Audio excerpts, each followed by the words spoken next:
Buenas noches, hoy con la alta comisionada de Derechos Humanos de la ONU como testigo, con Michelle Bachelet como testigo, el gobierno del presidente López Obrador se comprometió a dos cosas: darle seguridad a los mexicanos con la Guardia Nacional y hacerlo sin violentar los derechos humanos. Son dos buenas noticias. El problema es que todos siguen hablando de policías y casi nadie habla de jueces. Jueces que sin ningún problema pueden dejar en libertad a personajes como este joven, detenido 4 veces en poco más de un año.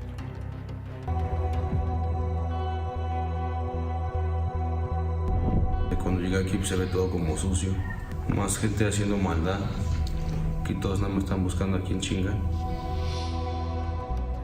Vamos a tener la entrevista con este joven, se llama Ariel Michel, acusado de trata de personas y hasta de robarle a su madre. Entra y sale de la cárcel, entra y sale.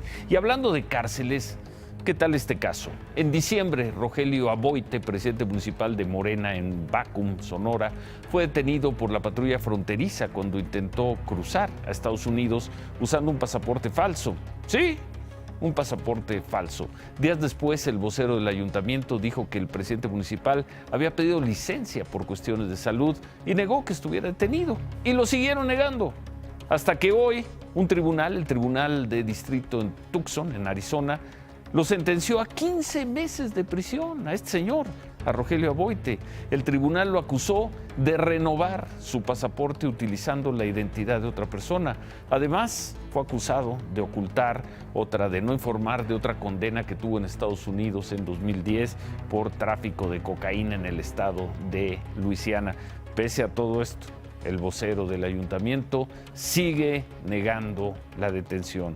Dijo a medios allá en Bacum, Sonora, que él ha estado hablando con el alcalde, con Rogelio Aboite, quien está de licencia por motivos de salud.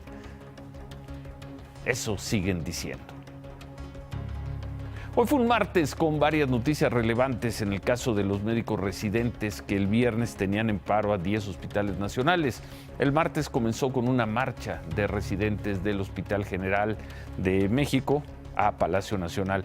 Reclamaron falta de pagos en marzo, no les han pagado, y un descuento que según ellos es absolutamente injustificado. Así comenzó el día.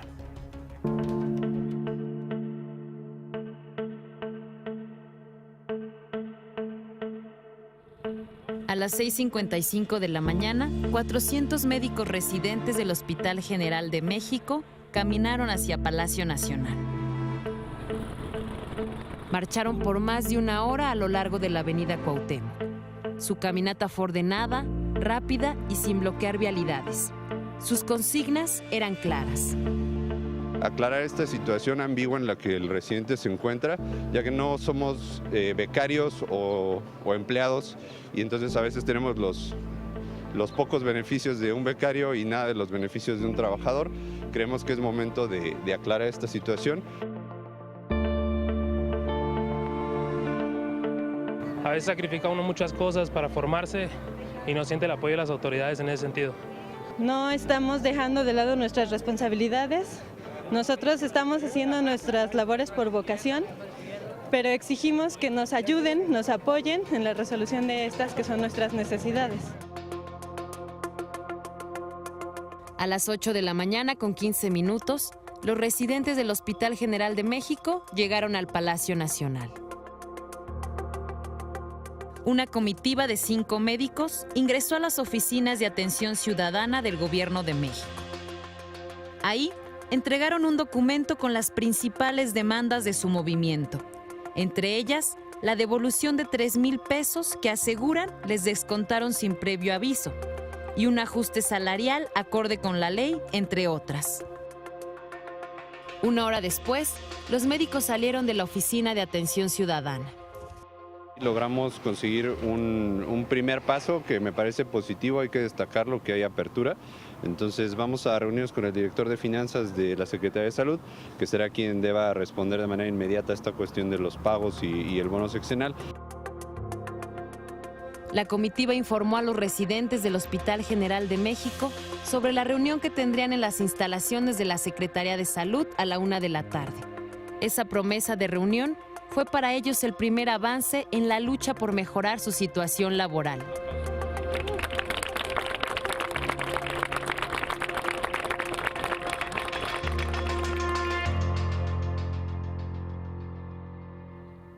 que les paguen sus sueldos que les deben, que les devuelvan 3,000 pesos. ¿Qué país es este? ¿Qué administración es esta que tiene en esa situación a los mejores ciudadanos? Porque estos jóvenes residentes, estos jóvenes médicos, pues deben ser lo mejor o son lo mejor que puede presentar la sociedad mexicana y están peleando 3,000 pesos y 2 o 3 quincenas atrasadas. ¿Qué país es este? Después de esta marcha pacífica, los médicos fueron citados en la Secretaría de Salud. Ahí los esperaba el director de la Unidad de Finanzas, Pedro Flores. Una comisión de 5 médicos se reunió con él, tuvieron un par de horas, hablaron de cada una de las peticiones que los residentes incluyeron en el escrito y acordaron una nueva reunión para el jueves. Esta noche ya no hay ningún hospital en paro de labores, sin embargo, había 10 hospitales el viernes, anoche solo quedaba uno, hoy ya levantó, pero sin embargo los residentes de 19 institutos y hospitales federales difundieron este comunicado, donde informan que han conformado una Asamblea Nacional de Médicos Residentes y le ponen un ultimátum a la Secretaría de Salud del Gobierno Federal para que cumpla con las demandas. Si el viernes esas demandas no han sido cumplidas, el lunes todos estos institutos y hospitales irán a paro. Hablando de estos temas, el presidente López Obrador anunció la creación del Instituto Nacional de Salud para el Bienestar, que va a atender, se dice, a 60 millones de personas sin seguridad social. Este instituto va a reemplazar al programa del Seguro Social Bienestar, que se atienden poblaciones rurales o marginales. También va a sustituir a las clínicas locales del Seguro Popular y en una segunda etapa se espera incorporar al ISSSTE y al Instituto Mexicano del Seguro Social. Sigue borrando todo el pasado y las instituciones y los programas del pasado, el gobierno del presidente López Obrador. En otros temas, la Fiscalía General de la República tiene guardados en un hangar del aeropuerto de Temisco, en Morelos, 4 drones de los más sofisticados que hay en México para hacer tareas de inteligencia. ¿Por qué los tiene guardados? Porque el gobierno federal despidió a los técnicos que los operaban.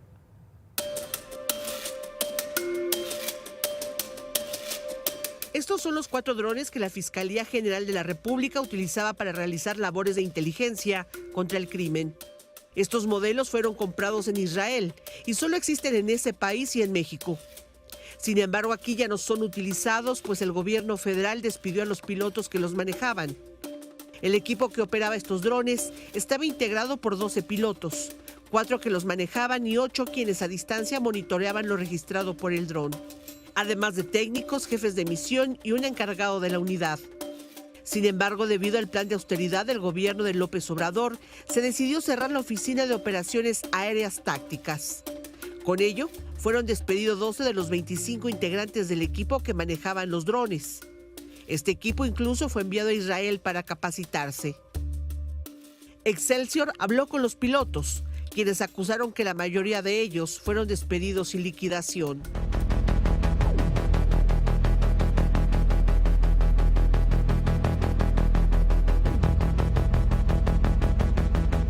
Los pilotos aseguran que la operación de este tipo de drones era crucial para ubicar a personas secuestradas, desmantelar bandas delictivas, detectar coordenadas de narcolaboratorios y tomas clandestinas. Estos drones llegaron a funcionar de manera simultánea en zonas de alta peligrosidad como en Culiacán, Acapulco y Uruapan.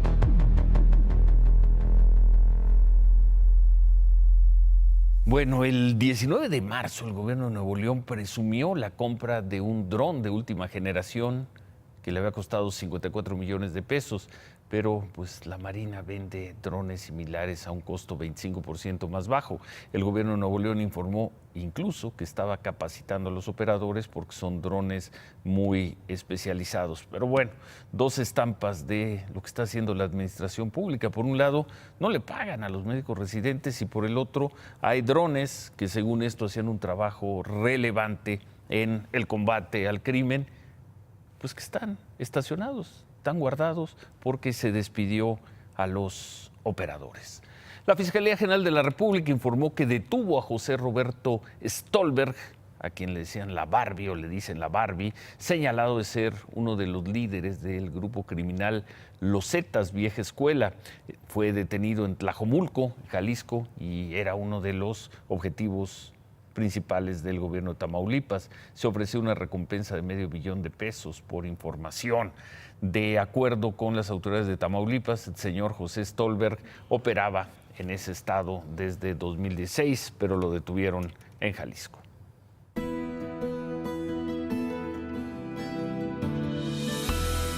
Bueno, decíamos, y vamos a ver más adelante todo lo que se informó, todo lo que se dijo hoy sobre combate al crimen y sobre respeto a derechos humanos, pero bueno, ¿contra quién se va a combatir? ¿Contra quién se ha combatido todos estos años? En muchas ocasiones contra jóvenes como un joven de nombre Ariel Michel Vélez, que ha sido detenido 4 veces en los últimos 14 meses. Este hombre ha librado la cárcel desde entonces, como decía al inicio del programa, entra y sale. La última vez que lo detuvieron fue hace un mes, el 2 de marzo, por robo con violencia de un celular. Fue a parar al reclusorio norte y ahí lo entrevistó Humberto Pachet.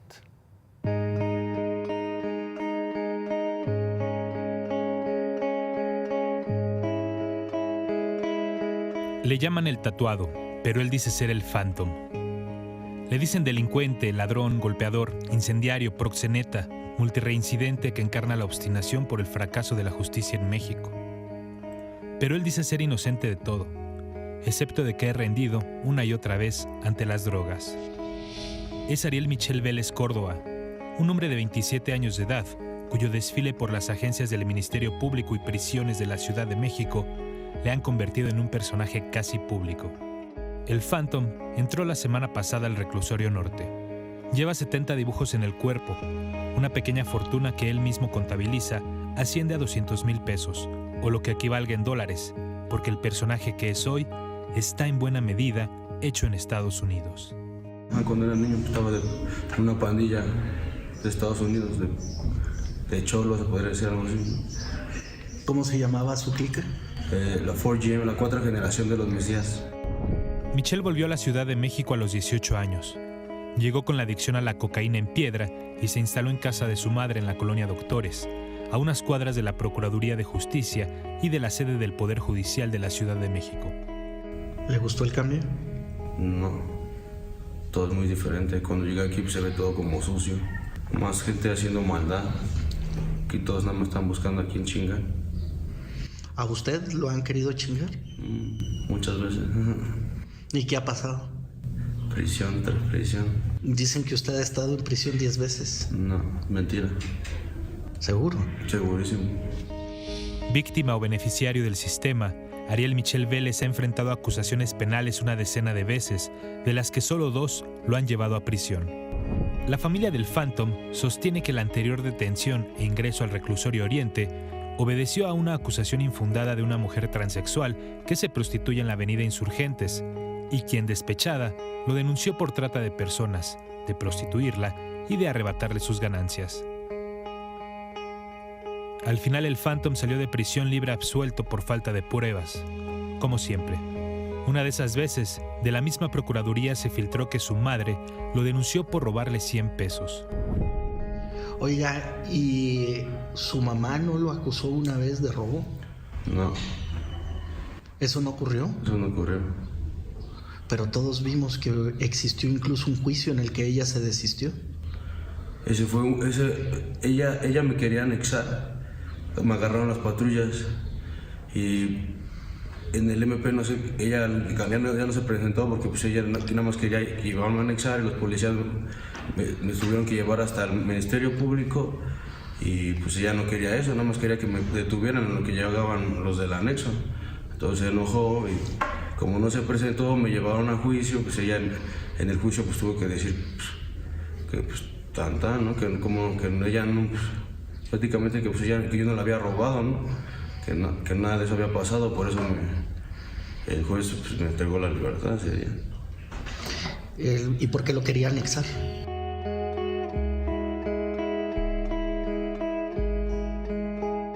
Porque yo consumía piedra.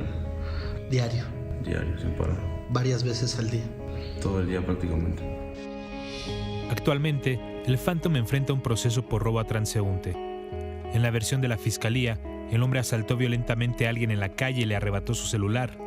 Tras solo 2 semanas en libertad, volvió al encierro. ¿Qué es lo que quiere hacer usted cuando salga? Vivir mi vida. ¿La vida loca? No, mi vida normal. ¿La vida secas? No, poder llevar a mi hija a la escuela, poder cuando quiera salir de vacaciones sin que la gente me mire mal, poder ir a la tienda, poder ir al gimnasio, sin sentirme acosado, sin que se sienta la gente miedo porque me haya visto en algún lado y diga, ay, me va a hacer algo. O sea, también es incómodo para mí, ¿no? Todo eso es para mí, vivir mi vida. Ser libre, gozar, irme a comprar, no sé, unas papas, disfrutar de ellas, quedarme todo el día durmiendo. A eso me refiero con vivir mi vida.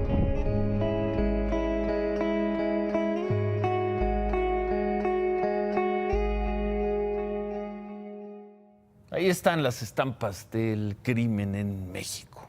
Sin embargo, esta vez, como tantas otras, Ariel Michel Vélez pues va a salir libre declarándose culpable. Lo más probable que eso ocurra. Mañana vamos a contar esa parte de la historia y también vamos a presentar una entrevista con la madre de este joven.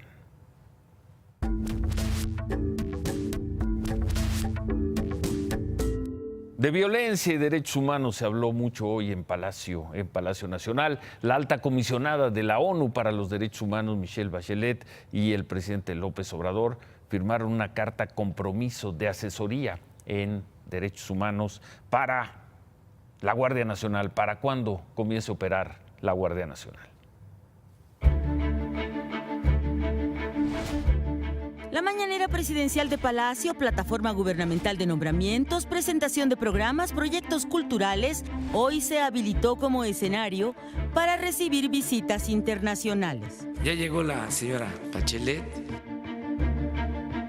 Convocada por el gobierno mexicano para dar asesoría y asistencia técnica a militares y marinos que conformarán la futura Guardia Nacional, la alta comisionada de las Naciones Unidas para Derechos Humanos escuchó a los entusiastas funcionarios de la 4T, convencidos de que esta vez México logrará combatir a la criminalidad por la vía pacífica. Buscamos que sea un cuerpo profesional, respetado por la sociedad, digno de contar con su confianza. Va a demostrar que la eficacia para la seguridad implica y requiere en una democracia el respeto sistémico a los derechos humanos. En la primera fila del Salón de la Tesorería de Palacio, el general secretario de la Defensa Nacional, Crescencio Sandoval, y el secretario almirante de Marina, Rafael Ojeda, fueron espectadores de esta firma entre la comisionada de la ONU y el canciller Marcelo Ebrard.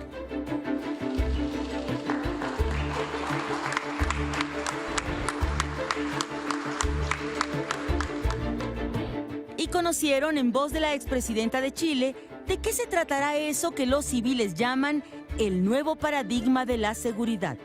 Pero también escucharon el veredicto adverso sobre lo sucedido en los 2 sexenios anteriores.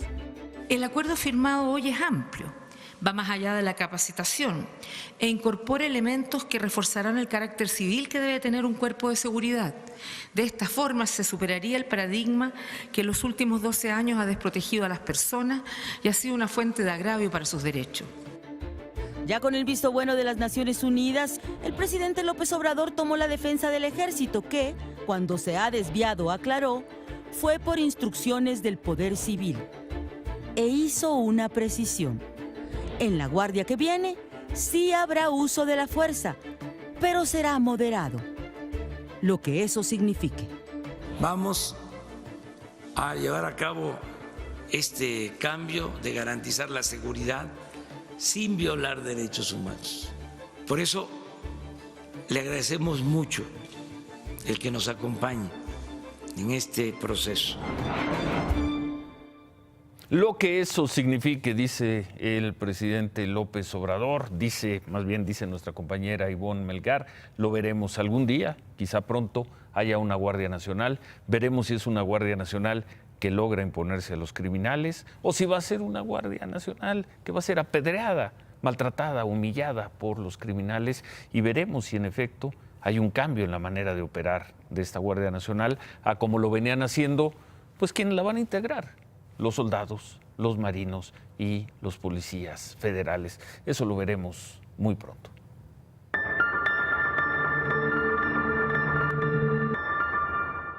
Y hablando de militares, hoy fue velado el cuerpo de Brenda Matús en Cintalapa, Chiapas, una joven militar de 26 años, quien fue encontrada muerta después de estar 3 días desaparecida. El cuerpo de Brenda se encontró ayer, estaba flotando en la orilla de la presa Chicoacén, cerca de las instalaciones del batallón de infantería donde estaba adscrita.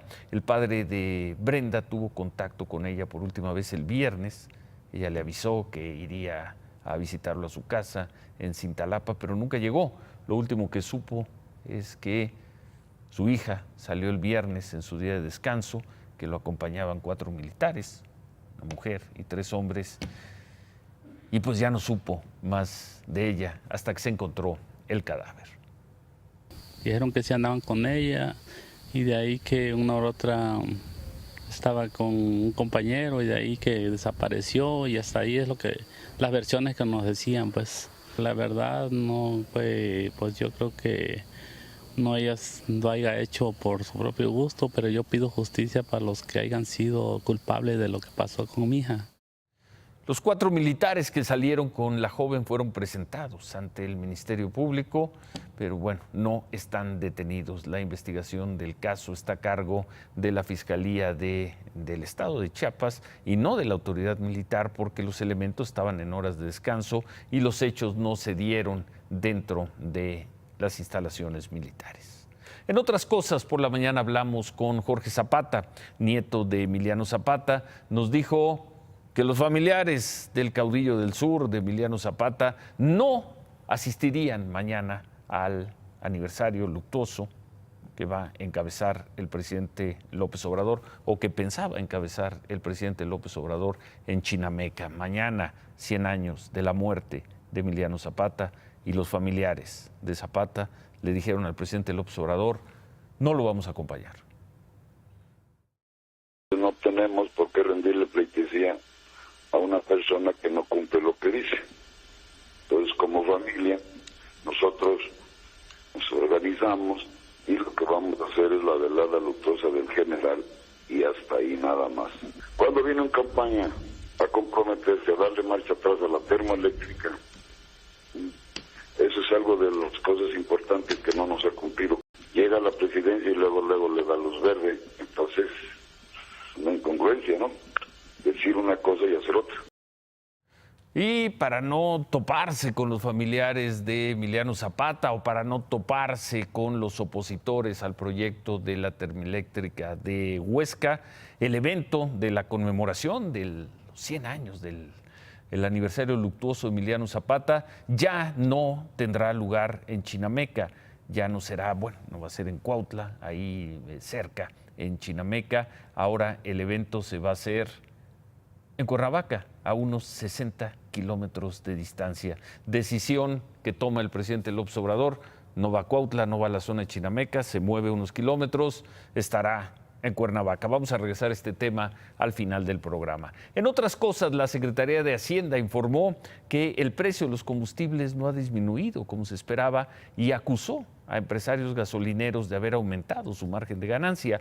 El subsecretario de Hacienda, Arturo Herrera, explicó que en los primeros 3 meses del año, comparados con el año anterior, se han dado aumentos en las ganancias de los gasolineros. Por cada litro vendido de Magna, la ganancia fue de hasta un 55%. Por cada litro de Premium, se dijo que los gasolineros ganaron más del 80%. Y por el diésel, la ganancia fue de 36%. Y además hubo un mensaje de que van a ir. Bueno, el presidente los exhortó a bajar esas ganancias, y si no, pues pueden ir por ellos. En respuesta, los empresarios gasolineros le dijeron en una carta al presidente que el problema en los precios de las gasolinas se debe a la carencia de infraestructura para almacenarla. situación que ha generado afectaciones en la logística y abasto del combustible y que por eso han tenido que subir los precios. En esta carta los empresarios solicitaron también una reunión a la Secretaría de Hacienda, pues para que la Secretaría de Hacienda tenga un análisis más detallado. Sobre esto, en la conferencia, el presidente López Obrador le dijo a los gasolineros que si no atienden su llamado y evitan abusos en los precios, el gobierno podría crear estaciones de venta de gasolina. Incluso puso un ejemplo, una gasolinera que según él vende más barato. Hay ejemplos buenos. Aquí en la Ciudad de México la gente hace hasta colas para cargar gasolina en la estación que tiene la Secretaría de Marina, porque además de buen precio se dan litros de a litro. Si es necesario, vamos a crear este mecanismo para estimular la competencia. Uy, pero el presidente fue impreciso. ¿Por qué fue impreciso? Bueno, fuimos a esta estación, a esta gasolinera de la Secretaría de Marina que está ubicada en la Calzada de la Virgen en el sur de la Ciudad de México, y ahí la gasolina no es más barata, incluso es ligeramente más cara. La Magna, por ejemplo, está unos 5 centavos más cara que en una gasolinera por ahí cerca en Tlalpan. La Premium se vende 16 centavos más cara y el diésel 11 centavos más caro, tomando como referencia gasolineras que están en esa zona. No fue preciso, no le pasaron bien la información de en cuánto se vende la gasolina en esta estación de la Secretaría de Marina.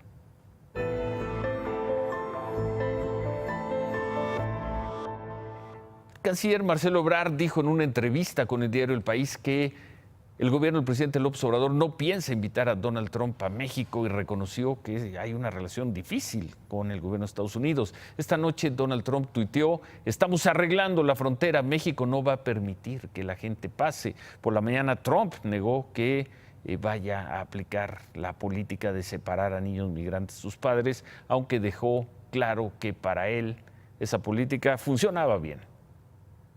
They're coming like it's a picnic because let's go to Disneyland. President Obama separated children. They had child separation. I was the one that changed it. When you don't do it, it brings a lot more people to the border. We are not looking to do it. Durísimo. Por cierto, esta noche está circulando en redes sociales una convocatoria para una nueva caravana migrante. La convocatoria señala que la salida es a las 5 de la mañana de la Central Metropolitana de San Pedro Sula, esto en el norte de Honduras. Esta noche ya hay gente llegando a ese punto. Hasta hace unos momentos se reportaban unas 150 personas y seguían llegando familias. En las próximas horas vamos a ver de qué tamaño es esta caravana que supuestamente sale mañana a las 5. En la frontera norte, bueno, pues mejoraron considerablemente los tiempos de espera en los cruces fronterizos. En el puente Laredo, Colombia, la fila para transportistas fue de 5 horas, 3 horas menos que ayer. Es muchísimo, pero bueno, hubo una mejoría. En el puente Hidalgo Par, en Reynosa, también mejoró. Las filas fueron de 2 horas y no de 7 como ayer. Y en otros 2 pasos las filas estuvieron pues como ayer. En el puente Córdoba Américas en Ciudad Juárez el tiempo promedio fue de 3 horas para transportistas y carros particulares, y en Otay, en Tijuana, las filas fueron de 4 horas. Sigue siendo muy difícil la situación, mejora un poco. ¿Qué más tenemos, Paola?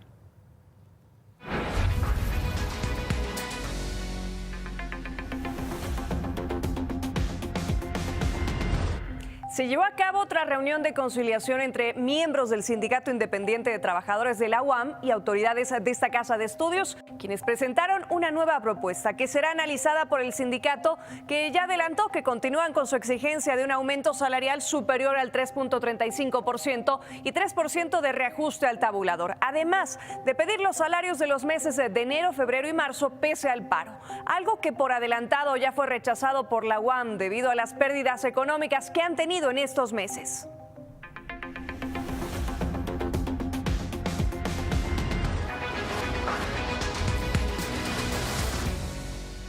El gobierno de Estados Unidos devolvió a México 2 piezas arqueológicas que fueron rescatadas después de una larga investigación del FBI que reveló que Don Miller, ciudadano estadounidense, tenía las piezas en su casa, donde fueron encontradas otras 42,000 piezas de valor cultural, 7,000 de las cuales fueron sustraídas ilegalmente de países como China, Canadá, Irak, Perú y México, entre otros. El acto fue encabezado por la secretaria técnica del INAH, Aida Castilleja, y James Wolf, consejero para Asuntos Educativos y Culturales de la Embajada de Estados Unidos.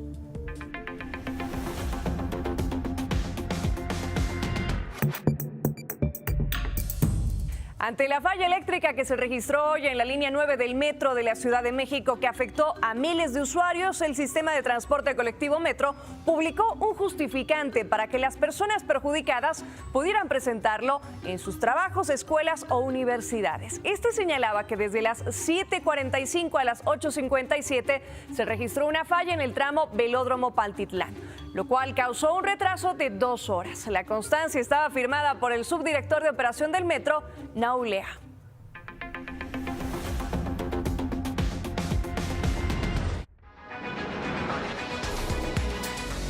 Nueva York declaró este martes emergencia pública de salud debido a la epidemia de sarampión que se vive en esa ciudad desde el mes de octubre, especialmente entre las comunidades judías ortodoxas que viven en Brooklyn.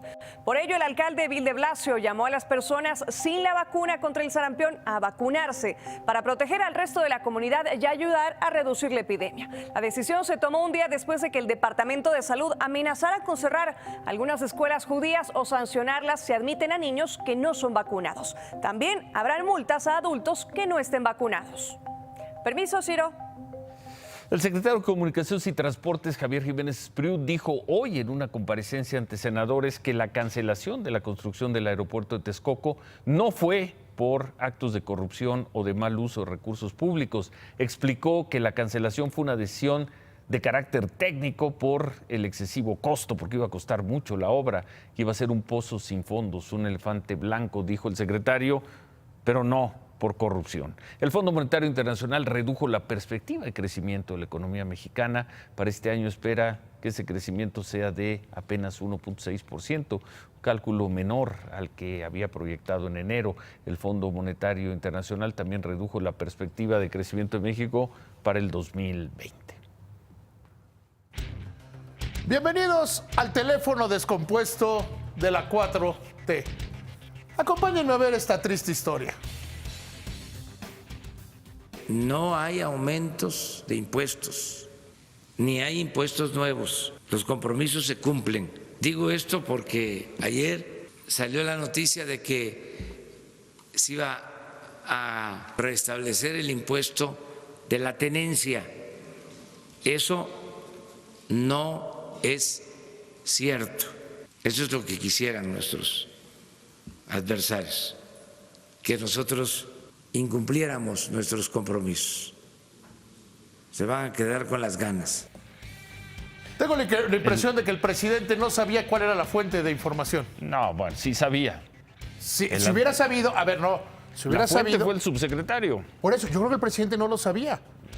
No le hubiera dicho adversario al subsecretario de Hacienda, que estaba ahí sentado en la conferencia de prensa, que presentó un programa que es muy importante para el gobierno federal, que es incentivar la competencia en el sector energético. Sí. Le hubiera aplicado la ley del hielo, lo hubiera despedido. Pero es que el presidente cuando se enoja les aplica la ley del hielo. Estaba ahí. Estoy convencido de que el presidente no sabía que la fuente era una idea que dijo el subsecretario de Hacienda el lunes ante legisladores. Y que tú celebraste ayer. Y que es una gran idea. Qué bueno que regrese el cobro de la tenencia en todo el país. Es una gran idea desde el punto de vista. Hay dos maneras de verlo.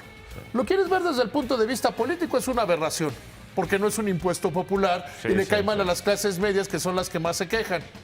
Si lo quieres ver desde el punto de vista económico, es un gran impuesto. ¿Sabías que? Pero no va, ya dijo el presidente Por eso, que no pero va. ¿sabías? Pero debería ir. Sí. No va, pero debería ir. Sí. ¿Sabías que cuando se quitó la tenencia, se aplicó el IEPS de las gasolinas a los estados? Recaudaban más los estados con la tenencia que con el IEPS a las gasolinas. Entonces aquí lo único que tenemos claro es que el presidente no sabía. ¿Tú crees que no sabía? Yo estoy convencido porque que si no, ¿cómo descalifica así al subsecretario? Pues, no le dices dice que fueron sus adversarios. No le dices adversario al subsecretario. Y si crees que es un adversario, lo corres ahí en caliente, agarra sus cosas y váyase.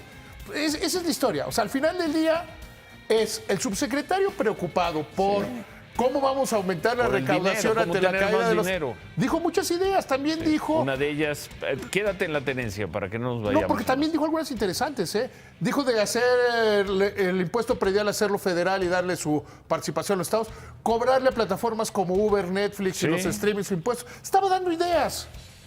Pero como es políticamente muy duro hablar de la tenencia, y eso que no hablo de IVA en alimentos y medicinas, el presidente le dijo, usted es un adversario. No ande diciendo eso, subsecretario. O sea, no es una... Bueno. O sea, el subsecretario... No habrá tenencia. No habrá tenencia. Cobro de tenencia. Aunque debería. Pero no lo habrá. Remátala, David.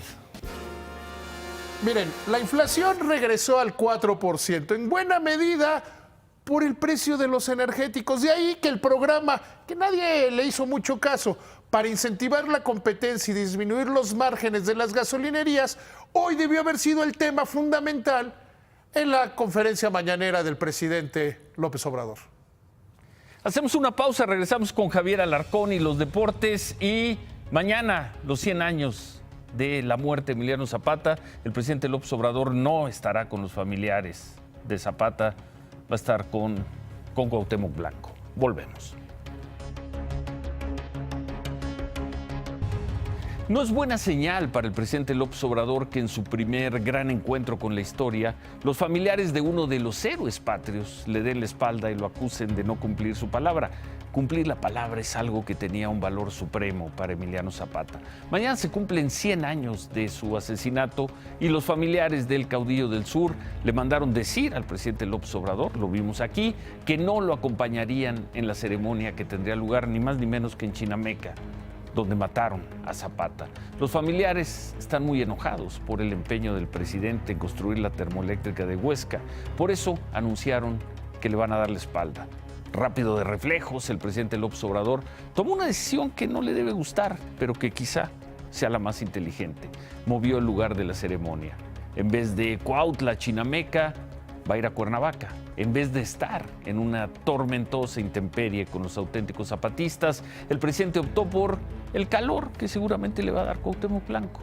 Con Cuauhtémoc Blanco y no con los que llevan la sangre de Zapata estará el presidente. Porque sus herederos no quieren pararse al lado de López Obrador, al menos no mañana.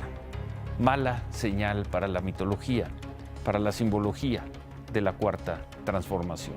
Imagen Noticias con Ciro Gómez Leiva, lunes a viernes 10:30 p.m. Participa en Imagen Televisión.